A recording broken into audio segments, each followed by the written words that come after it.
স্টিলের বড় পাত্রে বাসা থেকে আনা হয়েছে স্পেশাল মশলায় রান্না করা ছোলা। তার উপরে সালাদ ছিটিয়ে বাড়ানো হয়েছে স্বাদ ও সৌন্দর্য।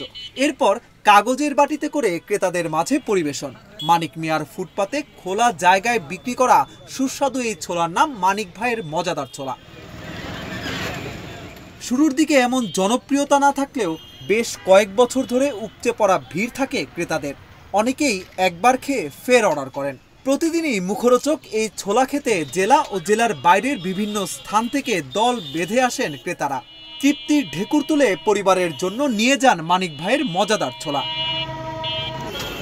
শরীয়তপুর শহরের পালং উত্তর বাজারে ঢাকা শরীয়তপুর সড়কের পাশে ফুটপাতে বড় ছাতা টাঙিয়ে তার নিচে ছোলা নিয়ে বসেন মানিক মিয়া।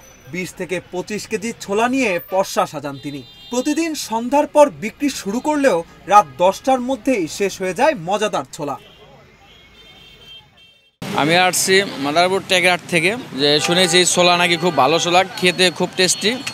তাই আমি আসছি, আইসা দেখতেছি প্রচুর ভিড়। তাই অনেকক্ষণ লাইনে দাঁড়িয়ে থেকে আমি পাইলাম, তবে আমি খেয়েছি। খেয়ার পরে দেখলাম যে না, আসলেই ভালো, খুব টেস্টি, অল্প টাকার ভিতরে খুব সুস্বাদু খাবার। মানিক ভাইয়ের ছোলাটা খুবই সুস্বাদু।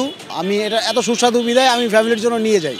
পরিবারের সবাইকে নিয়ে আসি, পার্সেল নিয়ে যাই, বন্ধু বান্ধবকে নিয়ে আসি, আইসা দাঁড়ায় থাকি, তারপর খেয়ে যাই। অনেক ভালো এই ছোলাটা, অনেক সুস্বাদু।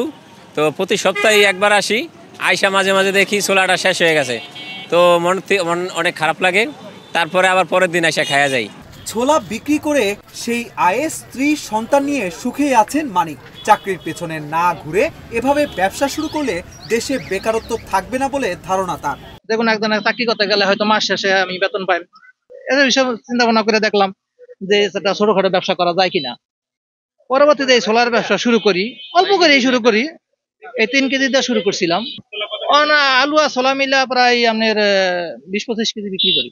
যারা যুবক বেকার, তারা যারা বেকার আছে, যারা অনেকজনে শরম করে যে ছোটখাটো ব্যবসা করতে, শরম লজ্জা পায়। হ্যাঁ, কাজ তো কাজই, কাজের কাছে কোনো নিন্দা নাই। তো আমি তো যেভাবে শুরু করছি, এরাও যদি ছোটখাটো যদি ব্যবসা শুরু করে, আমার মনে হয় যে দেশে বেকারত্ব আর কি থাকবো না, এমনি ভালো থাকবো মানুষ। স্ত্রী সন্তান নিয়ে সুখের সংসার এই ছোলা বিক্রেতার। প্রতিদিন ছোলা বিক্রি করে যা আয় হয় তা দিয়ে সংসারের খরচ মিটিয়ে বেশ সুখে আছেন বলে জানান মানিক। অভিষেক তরফদার, অঞ্জন, ইন্ডিপেন্ডেন্ট ডিজিটাল।